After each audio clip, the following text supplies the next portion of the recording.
ही वो जानबूझकर उल्टी सीधी बातें करने लगी। मैं उसके इस मुंह पर कुछ और दिल में कुछ वाले नाटक से थक चुका था और अब मैं उसके इस नाटक का हिस्सा नहीं बनना चाहता था। मैंने अपना फोन निकाला, रियल एस्टेट ऐप ओपन किया और इस अपार्टमेंट की सेल लिस्टिंग डाल दी। क्योंकि मैंने जाने का फैसला कर लिया था तो अब सब कुछ पूरी तरह से खत्म करना ही सही था। अगली सुबह एजेंट घर चेक करने आई। मैं नींद में उठा, दरवाजा खोला और उसे घर की सारी डिटेल्स बता दी। सब देखने के बाद मैं उसे बाहर छोड़ने ही वाला था कि सामने वाला दरवाजा खुल गया। लिन चियान्यू कार की कीज लेकर बाहर जा रही थी। मेरे साथ एक अनजान औरत को देखकर उसकी भौएं अचानक सिकुड़ गईं। ये कौन है? ये मेरी कजन सिस्टर है, कुछ सामान देने आई थी। मैंने बिना किसी झिझक के झूठ बोल दिया। मेरे पास खड़ी एजेंट हैरानी से मुझे देखने लगी, लेकिन वो बहुत प्रोफेशनल थी, इसलिए उसने मेरा झूठ पकड़ा नहीं और एक बहाना बनाकर वहां से चली गई। मैं वापस रूम में गया, कपड़े चेंज किए और स्कूल जाने का प्लान बनाया। लेकिन जैसे ही मैं मुड़ा, एलिवेटर के सामने कोई खड़ा था और रास्ता रोक रखा था। मैंने सिर उठाकर देखा तो वो लिन चियान्यू थी। मुझे थोड़ा अजीब लगा, क्या वो अभी बाहर नहीं जा रही थी? वो अभी तक गई क्यों नहीं? लिन चियान्यू ने मेरी आंखों में वो कंफ्यूजन देखा और थोड़ी ऑकवर्ड होते हुए बोली,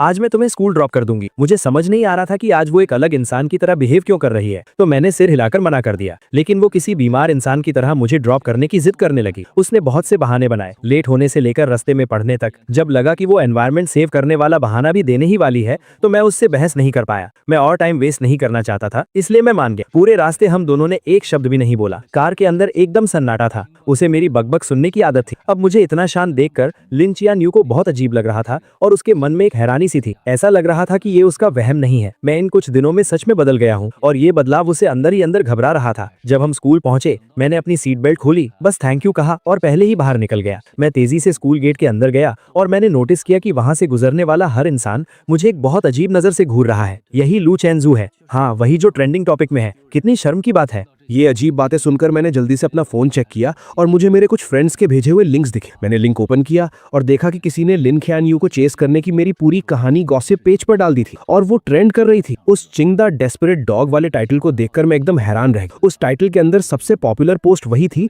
जिसमें मेरे लिन चियान्यू को चेस करने के सारे किस्से डिटेल में लिखे थे। हर एक छोटी चीज लिखी हुई थी, यहाँ तक कि मेरे लव लेटर्स का कॉन्टेंट भी पब्लिक कर दिया गया था। दूर से मैंने देखा कि स्कूल नोटिस बोर्ड के सामने बहुत सारे लोग जमा। उस बोर्ड पर मेरे लिखे हुए लव लेटर्स चिपकाए गए और वो भीड़ उन पर हंसते हुए मजाक उड़ा रही। अरे बाप रे, तुम्हारी आंखों में डूब जाना कितना क्रिंजी है। 99 लव लेटर्स। ये लव स्ट्रक लोग कितने डरावने होते हैं। क्या ये चिंगदा का नंबर 1 जीनियस नहीं है? ये इतना डेस्परेट कैसे हो सकता है? ये बेइज्जती भरे ताने सुनकर मेरा दिल बैठ। मैं सीधा भीड़ के बीच घुसा और एक एक करके सारे लेटर्स फाड़ने लगा। जब मैं आखिरी लेटर फाड़ रहा था तभी मेरे कानों में जू यानशु की तीखी और कड़वी आवाज, सिस्टर ख्यान्यू, लू चेंजू ने आपको इतनी बार प्रपोज किया है, आपको उसके लिए कितनी फीलिंग्स हैं? लिन ख्यान्यू की आवाज हमेशा की तरह एकदम ठंडी थी। उसने सिर्फ एक शब्द, जीरो। दोनों मेन कैरेक्टर्स को मौके पर देखकर और मुझे सरेआम इस तरह बेइज्जत होते हुए देखकर भीड़ की हंसी और भी तेज और बेकाबू हो गई। कुछ तमाशा देखने वालों ने जानबूझकर मुझे ताना मारते हुए पूछा, लू चेंजू, तुमने 99 टाइम्स प्रपोज किया और बदले में तुम्हें 0 मिला, क्या तुम्हें और मेहनत नहीं करनी चाहिए? तुम्हारा नेक्स्ट प्रपोजल कब होने वाला है? हम सब भी देखने आएंगे और तुम्हें कुछ टिप्स भी देंगे, कैसा रहेगा? मैंने अपने हाथों में उन फटे हुए लव लेटर्स को कसकर पकड़ ली, इतनी जोर से कि मेरी उंगलियां सफेद पड़ गई। कुछ बातें मेरे होठों तक आईं और मैं कुछ बोलने ही वाला था, लेकिन चारों तरफ से मुझे घूरती उन नजरों को देखकर मैंने खुद को रोक लिया। मैंने अपने हाथों में उन लेटर्स को हवा में ऊंचा उठाया जैसे कोई बैटल फ्लैग लहरा रहा हो और जोर से अनाउंस, ठीक है, 100वां प्रपोजल स्कूल के सेंट्रल स्क्वायर में 3 दिसंबर की सुबह 9 बजे। पूरे स्कूल के स्टूडेंट्स अपने दोस्तों के साथ इसे देखने के लिए इन्वाइटेड है। ये कहने के बाद मैंने परवाह नहीं की कि वहां खड़े लोग क्या रिएक्शन दे रहे हैं। मैं अपना सिर ऊंचा करके पूरे कॉन्फिडेंस के साथ वहां से चला गया। उस सुबह मैं अपनी क्लासेस में नहीं गया। मैं वापस घर आ गया और मैंने अपने पास रखे उन सभी लव लेटर्स को एक एक करके फाड़ा, उन्हें जलाकर राख कर दिया और फिर फ्लश कर दिया। वीकेंड पर एक क्लब जो काफी टाइम से इनएक्टिव था, उसने अचानक मीटअप का मैसेज भेजा। मुझे वैसे भी अपनी क्लब रेजिग्नेशन एप्लीकेशन देनी थी तो मैं वहां चला गया। लेकिन जैसे ही मैंने दरवाजा खोला, मैंने देखा कि लिन चियान्यू, जो कभी इन इवेंट्स में नहीं आती थी, वो भी आज हैरानी से वहां मौजूद। मैंने उसे इग्नोर किया और सीधा कॉर्नर में जाकर बैठ गया। मुझे देखते ही जू यानशु के कुछ दोस्तों ने नाटक शुरू कर, चियान्यू यहाँ आने के लिए कैसे मान गई? बेशक इसीलिए क्योंकि यानशु को पार्टी करना पसंद है। सब जानते हैं कि हमारी स्कूल ब्यूटी सिर्फ यानशु की बात मानती। मुझे उनके इन सस्ते नाटकों में कोई इंटरेस्ट नहीं, इसलिए मैंने बस कुछ ऑरेंजेस लिए और उन्हें छील कर खाने। जब सब लोग जमा हो गए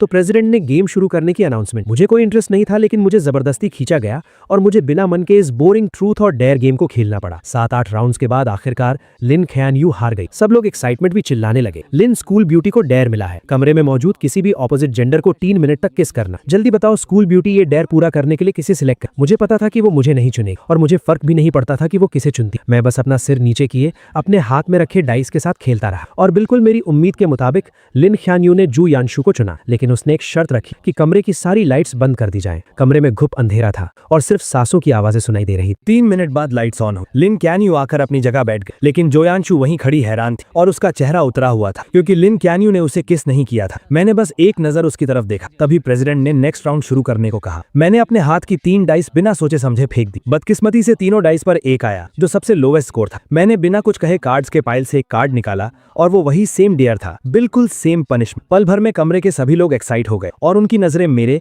लिन कैन्यू और जोयांशु के बीच घूमने लगी। मैंने ऐसे प्रिटेंड किया जैसे मैं कुछ देख ही नहीं रहा। मैंने गेम का पॉइंटर घुमा दिया और वो मेरे सामने बैठी एक जूनियर गर्ल पर जाकर रुका। सबको लगा कि मैं पीछे हटने वाला हूँ। मैंने उस जूनियर से कहा, सॉरी, तुम्हें थोड़ी परेशानी होगी। वो जूनियर एकदम कंफ्यूज थी और बस खड़ी होने ही वाली थी कि अचानक लिन कैन्यू झटके से खड़ी हुई और उसने अपनी चेयर को लात मारकर गिरा दी। जब किसी को समझ नहीं आ रहा था कि क्या हुआ, उसने ठंडे स्वर में बात काटते हुए कहा, बहुत देर से खेल रहे हैं, मैं थक गई हूँ, अब ब्रेक का टाइम है ना। उसके रूममेट्स भी हाँ में हाँ मिलाने लगे, तो प्रेसिडेंट को मजबूरन पनिशमेंट को होल्ड पर रखना पड़ा। ब्रेक के दौरान कुछ लड़कियों ने कहा कि उन्हें भूख लगी। रूममेट्स तुरंत कमरे के लड़कों को नीचे खाने पीने का सामान लाने के लिए ले गए और उन्हें गए हुए 20 मिनट हो गए। उन्हें वापस आता ना देख प्रेसिडेंट और वेट नहीं करना चाहता था, इसलिए उसने गेम कंटिन्यू करने की अनाउंसमेंट की। मैंने अपना फोन नीचे रखा और चारों तरफ देखा, तब मुझे पता चला कि वो जूनियर वहां नहीं थी। सच कहूं तो लिन कैन्यू को छोड़कर वहां कोई भी लड़की नहीं थी। मुझे गैस करने की जरूरत नहीं थी, मुझे पता था कि ये लिन कैन्यू ने जानबूझकर किया है, लेकिन मैं उसके प्लान को सक्सेसफुल नहीं होने देना चाहता था। इसलिए मैंने अपने सामने रखा 500 ml का ग्लास उठाया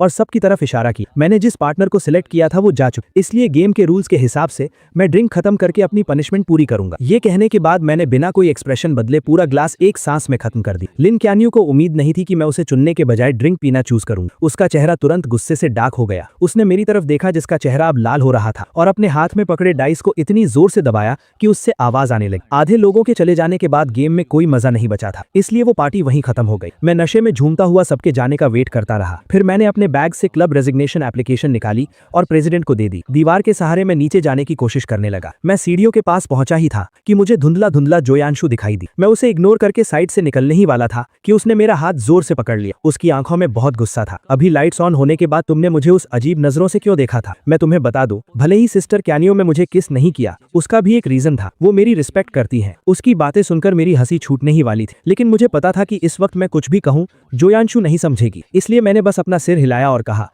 तुम बिल्कुल सही कह रही हो। ये कहकर मैंने उसका हाथ छुड़ाया और जाने लगा, लेकिन जोयांशु ने मुझे और जोर से पकड़ लिया और लगातार मुझे गालियां देने लगी। हम दोनों के बीच धक्का मुक्की होने लगी। मेरे पैर वैसे ही लड़खड़ा रहे थे और उसके खींचने की वजह से मेरा बैलेंस बिगड़ गया। मैं सीधा पीछे की तरफ गिरा और उन ऊंची सीढ़ियों से नीचे लुढ़कता चला गया। जोयांशु भी घबरा गई और उसका बैलेंस बिगड़ गया, जिससे वो भी मेरे साथ सीढ़ियों से नीचे गिर गई। ऊपर से गिरने की आवाज सुनकर जो स्टूडेंट्स अभी ज्यादा दूर नहीं गए थे, वो तुरंत मुड़े और वापस भागे। हम दोनों को इतनी बुरी तरह घायल देखकर सब घबरा गए। आखिर में लिन कैन्यू ने किसी को कांटेक्ट किया और हमें अपने फैमिली हॉस्पिटल भेज दिया। चेकअप के बाद डॉक्टर ने बताया कि मेरी हड्डी क्रैक हो गई है और अगर टाइम पर सर्जरी नहीं हुई तो मैं हमेशा के लिए डिसेबल्ड हो सकता हूँ। जब से उसे पता चला कि हमें चोट लगी है, उसकी नजरें मुझसे एक पल के लिए भी नहीं हटी। मेरे पीले पड़े चेहरे और माथे से टपकते पसीने को देखकर ऐसा लग रहा था जैसे वो भी मेरे दर्द को फील कर रही थी और उसका दिल भी दर्द से तड़प रहा था। ऑपरेशन थिएटर रेडी था, लेकिन हॉस्पिटल में अभी सिर्फ एक ही एक्सपर्ट डॉक्टर मौजूद था जो ये सर्जरी कर सकता था। लिन कैन्यू को डिसाइड करना था कि पहले सर्जरी किसकी होगी। उसने बिना सोचे मेरी तरफ देखा और मेरी नजरें भी उसी पर थी। मेरी उन आंखों में अब पहले वाला प्यार और पागलपन नहीं था, बस एक मरे हुए तालाब जैसी शांति थी। मेरी उस नजर को देखकर लिन कैन्यू का दिल जोर से कांप उठा। मिस, प्लीज जल्दी डिसाइड कीजिए, पहले किसकी सर्जरी करनी है? मैं स्ट्रेचर पर अपने पीले पड़े चेहरे के साथ लेटा हुआ था। बेहोश होने से ठीक 1 सेकंड पहले मैंने लिन कैन्यू को पूरे कॉन्फिडेंस के साथ एक नाम लेते हुए सुना, जोयांशु। पहले जोयांशु को बचाओ। जल्दी ही डॉक्टर्स जोयांशु को ऑपरेशन थिएटर में ले गए। जैसे ही वो दरवाजा बंद हुआ, मैं पूरी तरह से बेहोश हो गया। जब मुझे दोबारा होश आया, तब तक 1 दिन बीत चुका था। आंखें खोलते ही सबसे पहले मैंने अपने पैरों को हाथ लगाकर चेक किया। जब मुझे फील हुआ कि मेरे पैर अभी भी सही सलामत हैं, तब जाकर मैंने चैन की सांस ली। मेरी आंखों से खुशी के आंसू छलक पड़े। थैंक गॉड, मैं डिसेबल्ड नहीं हुआ। खबर मिलते ही मेरे पेरेंट्स तुरंत आ गए और मुझे टॉप फ्लोर के VIP वार्ड में शिफ्ट कर दिया, जहां वो मेरी देखभाल करने लगे। 2 घंटे बाद जोयांशु को मेरे ठीक सामने वाले वार्ड में शिफ्ट किया गया। लिन कैन्यू खुद उसका हाथ पकड़कर उसे अंदर लेकर आई। चेकअप्स में आसानी हो इसलिए दोनों वार्ड्स के दरवाजे खुले हुए थे और मैं सामने वाले वार्ड में जो कुछ भी हो रहा था वो सब साफ साफ सुन सकता था। जोयांशु दर्द से परेशान थी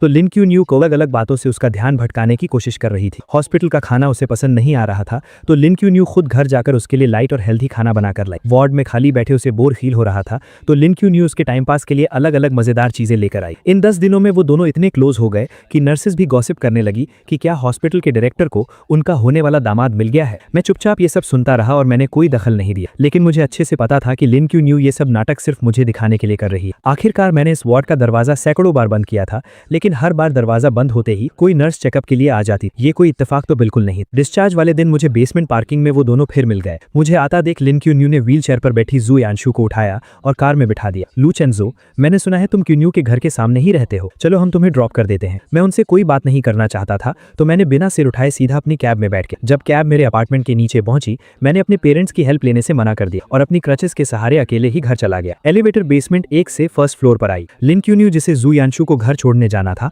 वो अचानक एलिवेटर के अंदर आ गई। हम दोनों ने एक दूसरे को देखा, लेकिन किसी ने कुछ नहीं कहा। एलिवेटर 17 फ्लोर पर रुकी। लिन क्यू न्यू दरवाजे के पास खड़ी थी और बाहर नहीं जा रही, इसलिए मुझे अपनी क्रचेस के सहारे थोड़ा घूमकर पहले बाहर निकलना पड़ा। मैं धीरे चल रहा था, लेकिन मेरे पीछे आ रही लिन क्यू न्यू मुझसे भी धीरे चल रही। मैं फील कर सकता था कि उसकी नजरें मुझ पर ही टिकी थी। जब मैं दरवाजे पर पहुंचा, मैंने पासवर्ड डालना चाहा, लेकिन अचानक मेरी क्रच जमीन पर गिर गई। मुझे दीवार के सहारे धीरे धीरे नीचे झुकना पड़ा। जैसे ही मैंने अपनी क्रच पकड़ी, अचानक मेरे सामने एक परछाई सी आई। लिन कैन यू भी नीचे बैठ गई थी, शायद मेरी क्रच उठाने के लिए, लेकिन जैसे ही उसकी नजर मुझसे मिली, उसने अपना हाथ पीछे खींच लिया और अपने खुले हुए शूलेस बांधने का नाटक करने लगी। मेरे चेहरे पर एक मजाक उड़ाने वाली स्माइल आ गई। मैंने अपनी क्रच उठाई, धीरे धीरे खड़ा हुआ और रूम के अंदर चला गया। घर पर लंबे समय तक रेस्ट करने के बाद फाइनल एग्जाम्स का टाइम आ गया। हालांकि मुझे जल्द ही विदेश जाना था, लेकिन अब मैं थोड़ा चल सकता था, इसलिए मैंने एग्जाम पोस्टपोन करने की एप्लीकेशन नहीं दी और एग्जाम देने चला गया। लेक्चर हॉल में बहुत सीढ़ियां थी और मेरे पैरों की चोट अभी पूरी तरह ठीक नहीं हुई थी, इसलिए मैं बीच में फर्स्ट रो में बैठ गया। थोड़ी देर में लिन क्यान यू जू यांशु को सहारा देकर अंदर लाई। मुझे देखते ही जू यांशु ने तुरंत नाटक शुरू कर दिया कि उसके पैर में दर्द है और उसे फर्स्ट रो में ही बैठना है। लिन क्यान यू उसे मेरे बगल वाली सीट तक ले आई और खुद दीवार के साथ वाली सीट पर बैठ गए। एग्जाम जल्द ही शुरू हो गया। जू यांशु ने वेट किया और जैसे ही टीचर आखिरी सीढ़ी से नीचे उतरा, उसने चुपके से पेपर की एक चिट मेरी डेस्क पर फेंक दी, जो बीच के आयल से पार होकर मेरे पास आई। मेरा पेन पकड़ा हुआ हाथ रुक गया। मुझे कुछ समझ आता उससे पहले ही टीचर मुड़ा और उसने मुझे डांट दी। एग्जाम से पहले ही मैंने बार बार कहा था कि मार्क्स कम आए तो चलेगा, लेकिन कैरेक्टर पर कोई सवाल नहीं उठना चाहिए। चीटिंग बिल्कुल अलाउ नहीं, और तुमने जानबूझकर ये गलती की है। लू चेन चाओ, तुम्हारा एग्जाम कैंसिल किया जाता है। तब जाकर मुझे समझ आया कि यू यांशु का असली प्लान क्या था, लेकिन मैं चुपचाप ये इल्जाम अपने सिर नहीं लेना चाहता था। मैं तुरंत खड़ा हुआ और अपने डिफेंड में कहा कि सीसीटीवी फुटेज चेक किया जाए। बदकिस्मती से सुबह ही टीचिंग बिल्डिंग की इलेक्ट्रिसिटी कट गई थी, इसलिए क्लास का सीसीटीवी कैमरा चालू नहीं था। यू यांशु के चेहरे पर हैरानी से खुशी में बदलते हुए एक्सप्रेशन को देखकर मुझे बहुत गुस्सा आ रहा था। लिन क्यान यू यांशु के बगल में बैठी और उसने सब कुछ अपनी आंखों से देखा था। टीचर भी किसी बेकसूर को सजा नहीं देना चाहता था, इसलिए उसने तुरंत लिन क्यान यू को आगे बुलाया। किंगडा की टीचिंग बिल्डिंग लिन फैमिली ने ही इन्वेस्ट की थी। लिन क्यान यू को किसी की चापलूसी करने की जरूरत नहीं और वो हमेशा फेयर रहती, इसलिए टीचर्स और स्टूडेंट्स के बीच उसकी बात को बहुत अहमियत दी जाती। पूरी बात सुनने के बाद लिन क्यान यू ने आंखें उठाकर मुझे देखा और फिर बहुत ही कामनेस के साथ बोली, जिसने चीटिंग की वो यू यांशु नहीं है। उसके ये कहते ही मेरे ऊपर लगा इल्जाम पक्का हो। लू चेन चाओ, अब तुम्हारे पास क्या बहाना है? तुमने चीटिंग की, उसे एक्सेप्ट भी नहीं कर रहे और उल्टे अपनी क्लासमेट पर इल्जाम लगा रहे हो। तुम सच में सुधरने वाले नहीं। तुम्हारे पिछले मार्क्स भी कहीं चीटिंग से तो नहीं आए थे? कुछ भी हो जाए, इस बार मैं इसे पूरे